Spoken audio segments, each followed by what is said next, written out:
जब हम MBBS abroad की बात करते हैं तो स्टूडेंट्स के दिमाग में दो सवाल आते हैं। पहला सवाल ये आता है कि मैं प्राइवेट यूनिवर्सिटी या कॉलेज से एडमिशन लेना चाहता हूँ, MBBS करना चाहता हूँ और गवर्नमेंट से करना चाहता हूँ। और हम स्टूडेंट्स को बहुत ज़्यादा डीपली एक्सप्लेन करते हैं कि डिफरेंस कहाँ पे आ जाता है प्राइवेट और गवर्नमेंट का, स्पेशली जब आप MBBS अब्रॉड से करने का सोच रहे हो। अब मैं आपको एक चीज़ सबसे पहले तो ये बता दूं, MBBS अब्रॉड के लिए स्पेसिफिकली हम क्यों डिस्कस कर रहे हैं। क्योंकि MBBS अब्रॉड में जो NMC की गाइडलाइन है, वो स्पेसिफिकली ये बोलती है कि हमारे कुछ पैरामीटर्स हैं, अगर वो कॉलेज और वो कंट्री उसे फॉलो करता है तब जाके आप इंडिया में लाइसेंस ले सकते हो डॉक्टर बनने का, अदरवाइज आपको लाइसेंस भी नहीं मिलेगा और आप सिर्फ और सिर्फ MBBS करके आ जाओगे लेकिन डॉक्टर नहीं बन पाओगे। मैं इंटरव्यू ले चुका हूँ कुछ ऐसे स्टूडेंट्स का जिन्होंने अब्रॉड से किया MBBS, आते हैं वापस और फिर उनको पता पड़ता है कि हमारा कॉलेज तो NMC की गाइडलाइन फॉलो ही नहीं कर रहा है, तो ये सारी चीज़ें स्टूडेंट्स को पता होनी चाहिए। इसलिए एक प्राइवेट वर्सेस गवर्नमेंट का एक जो डिबेट होता है स्टूडेंट्स के सामने, हम उस पर थोड़ा सा डिस्कस करते हैं। अब मैंने यहाँ पे कुछ पैरामीटर्स रखे हैं जिसके बेसिस पे हम डिस्कस करेंगे कि क्या डिफरेंस आ जाता है ड्रास्टिकली, ओके। और यहाँ पे मैं करने वाला हूँ डिस्कशन गवर्नमेंट के लिए, यहाँ पे मैं करने वाला हूँ प्राइवेट के लिए। तो सबसे पहले अगर मैं बात करूँ फीस का, तो फीस गवर्नमेंट में आप देखेंगे तो एक लो थ्रेशोल्ड पे रहती है। अगर मैं आपको बताऊं, कुछ गवर्नमेंट कॉलेजेस MBBS अब्रॉड के लिए लगभग 15 लाख रुपीस में आपका MBBS करा देते हैं 6 इयर्स का। यस, उसमें एडिशनल आपका खाना या हॉस्टल अगर मैं बात करूं वो प्लस एंड माइनस कर लो, लेकिन लगभग आप समझ सकते हो कि 15 लाख में आपका MBBS 6 साल का हो जाता है। तो ये एक एडवांटेज आपको मिलता है गवर्नमेंट कॉलेजेस से MBBS करने का। प्राइवेट की अगर मैं बात करूं तो अगेन वो मिड से लेके हाई चला ही जाता है। कुछ यूनिवर्सिटीज़ और कुछ कॉलेजेस में अराउंड 1 CR का भी आपका पैकेज बनता है, और ये MBBS अब्रॉड की मैं बात कर रहा हूँ। तो अगेन यहाँ पे आपको डिफरेंस करना पड़ेगा। मैं ये नहीं बोल रहा हूँ कि ज़्यादा पैसे ले रहा है मतलब ख़राब है, लेकिन हाँ, एक कंपैरेटिवली अगर मैं बात करूँ तो यहाँ पे वो है।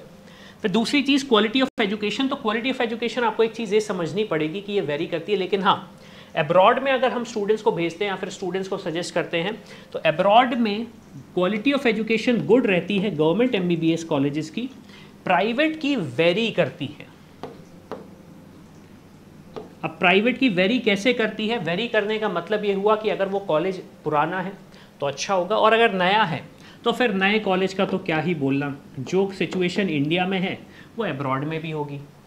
फिर अगर हम बात करें रिकग्निशन, तो देखो जब हम गवर्नमेंट इंस्टीट्यूशंस की बात करते हैं तो यूजुअली जो MBBS अब्रॉड से करवाते हैं इंडिया के स्टूडेंट्स को, उनके पास NMC का रिकग्निशन होता है, NMC का रिकग्निशन, WHO का रिकग्निशन, और भी दूसरी ऑर्गेनाइजेशन है उनका रिकग्निशन होता है, जिससे वो अपनी वैलिडिटी एजुकेशन की बता सके कि यस, जो हम एजुकेशन प्रोवाइड कर रहे हैं वो वर्थ इट है या नहीं। प्राइवेट का अगेन यहाँ पे कोई भी रैंडम सर्टिफिकेशन हमारे पास काफ़ी सारे स्टूडेंट्स लेके आते हैं, ये कॉलेज से यहाँ पे ये है, यहाँ पे इस तरीके का रिकग्निशन है, लेकिन अगेन उसको आप वेरीफाई कैसे करोगे? फिर अगर मैं बात करता हूँ स्कैम्स के साथ, तो देखो गवर्नमेंट कॉलेजेस के साथ तो स्कैम ना के बराबर ही होता है, ओके।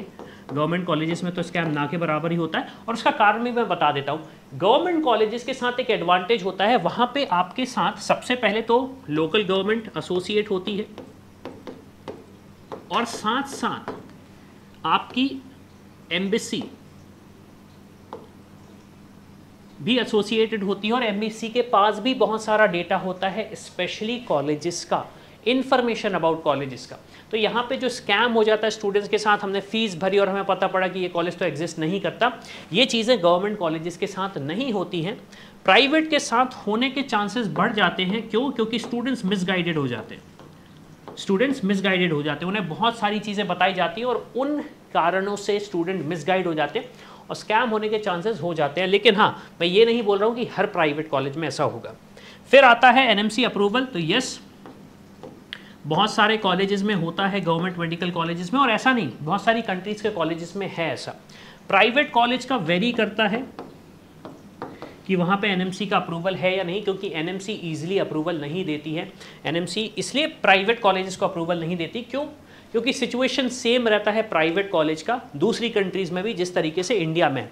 और ऑब्वियस सी बात है, एनएमसी चाहती कि हमारे बच्चे जो पढ़ने जा रहे हैं वो पूरी प्रॉपर पढ़ाई करें। और क्यों? क्योंकि उनका कंट्रोल नहीं है वहाँ के प्राइवेट कॉलेज में, तो ईजिली अप्रूवल भी नहीं मिलता है। फिर मैं फाइनली अगर बात करूँ बेस्ट साइज़ का, तो ये वेरी करता है 18 से 50 स्टूडेंट्स का, लेकिन हाँ यूजुअली मैंने देखा है कि कम साइज़ होता है गवर्नमेंट मेडिकल कॉलेजेस में। लेकिन अगर प्राइवेट का बात करूं तो अगेन ये चेंज होता रहता है। तो यहाँ पे आपको कॉलेज से ही समझना पड़ेगा कि सारे का सारा बैच साइज आपको क्या मिलने वाला है। अब जब आप चूज़ तो कर लिया, अब आपको समझ में आ गया गवर्नमेंट और प्राइवेट में क्या डिफरेंस है।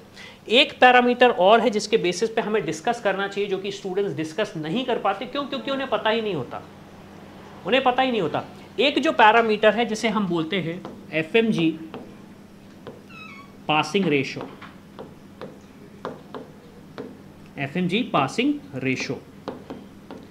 अब इतना याद रखना, बहुत सारे ऐसे कॉलेज हैं, लिटरली मैं नाम नहीं ले रहा हूं कैमरे पे, नाम बड़े दर्शन छोटे, नाम बड़े दर्शन छोटे। मतलब आप जाओगे किसी भी स्टूडेंट से बात करोगे, वो बोलेंगे सर हमें तो इस कॉलेज में ही एडमिशन लेना है, उस कॉलेज का नाम मान लेते हैं अविनाश है, हमें अविनाश नाम के कॉलेज में ही एडमिशन लेना, बहुत अच्छी यूनिवर्सिटी है, नाम भी ऐसा रखा हुआ है तो लगता है कि हाँ बेस्ट यूनिवर्सिटी है। और हमारे पास स्टूडेंट्स स्पेसिफिकली पूछते हैं। लेकिन जब हम जाते हैं और उनका FMG पासिंग रेशो कैलकुलेट करते हैं, तो फिर हम उनको बताते हैं कि भाई रियलिटी भी समझो, आप रियलिटी भी समझो। अब स्टूडेंट्स के पास क्वेश्चन ये आता है कि सर आपको कैसे पता कि किसी कॉलेज का FMG रेशो क्या होता है? तो यार देखो, FMG रेशो इसका डेटा अवेलेबल होता है पब्लिकली, लेकिन स्टूडेंट्स को मिलता नहीं है। ऐसा नहीं कि इसको छुपाया जाता है, लेकिन क्या होता है ना, स्टूडेंट्स क्योंकि पहली बार पढ़ाई करने जा रहे हैं और ये सब चीज़ें पता नहीं रहती, तो उन्हें पता नहीं पड़ पाता कि हमें कहाँ से मिलेगा। तो इसलिए हमने क्या किया, हमने उस सारे के सारे डेटा को अपने पैनल के अंदर इनबिल्ट कर दिया है। आपको सिर्फ जाना है, नीचे लिंक आपको डिस्क्रिप्शन में मिल जाएगी, वहाँ पर जाइए और आपको कंट्री वाइज FMG रेशो दिख जाएगा। कितने स्टूडेंट्स 2023 में अपीयर हुए थे, कितने पास हुए थे, और पासिंग रेशो क्या है उस पर्टिकुलर कॉलेज का, उस पर्टिकुलर कॉलेज का पासिंग रेशो क्या है। आप चाहें तो जो भी कंट्रीज़ को एक्सप्लोर कर सकते हैं। मैं चाहूँ तो जैसे सबसे पॉपुलर कंट्री जो स्टूडेंट्स रिक्वेस्ट करते हैं वो है रशिया। तो अगर मैं रशिया पे आता हूँ तो आप देख सकते हो रशिया के जो भी कॉलेजेस हैं उनमें क्या पासिंग रेशो चल रहा है। मतलब जैसे कि अगर मैं बात करूं तो यहाँ पे आप देख सकते हैं कि पासिंग रेशो क्या है, 59%, 37%, 20%। अब आप बोलोगे सर ये डेटा कितना वैलिड है? तो बॉस डेटा इतना वैलिड है, ये सारा का सारा डेटा गवर्नमेंट ऑफ इंडिया ने बनाया है, ठीक है। तो ये टेक्निकली बोला जाए तो ऑफिशियल डेटा है, तो आपको कहीं सर्च करने की ज़रूरत नहीं। जाओ नीचे डिस्क्रिप्शन में लिंक मिल जाएगा, वहाँ से जाके उसको देखो, समझो कि आप जो कॉलेज देख रहे हो, जो कंट्री में जाना चाह रहे हो, वो सही ऑप्शन है भी या नहीं आपके लिए, स्पेशली अगर मैं FMG रेशो के थ्रू बात करूँ। और अगर आप चाहते हो कि आपको गाइडेंस मिले, काफ़ी सारे कॉलेजेस के साथ अगर मैं बात करूँ तो वहाँ पर आपकी कोई डॉक्यूमेंटेशन फ़ीस नहीं लगेगी, वीज़ा चार्ज नहीं लगेंगे, और जो भी मिसलेनियस चार्ज होते हैं जो कि बहुत सारे लोग मांगते हैं आपसे। मैंने देखा कहीं कहीं कंसल्टेंट आपसे 2 लाख रुपीस का भी एडिशनल चार्ज ले लेते हैं, या फिर आपसे फीस 1.5x 2x फीस पे करवाते हैं उस मेडिकल कॉलेज के लिए।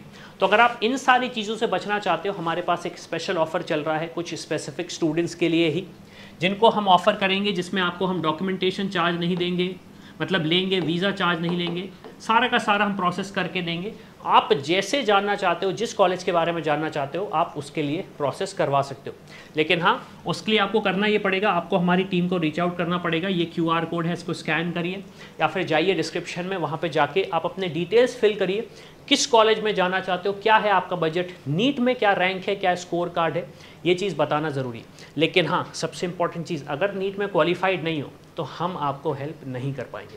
तो इसी के साथ मैं हूं अविनाश, मेरा काम है रास्ता दिखाना, उस पर चल के डॉक्टर बनना आपका। I hope you like this video. For more such videos, keep watching our channel. And do not forget to like, share and subscribe.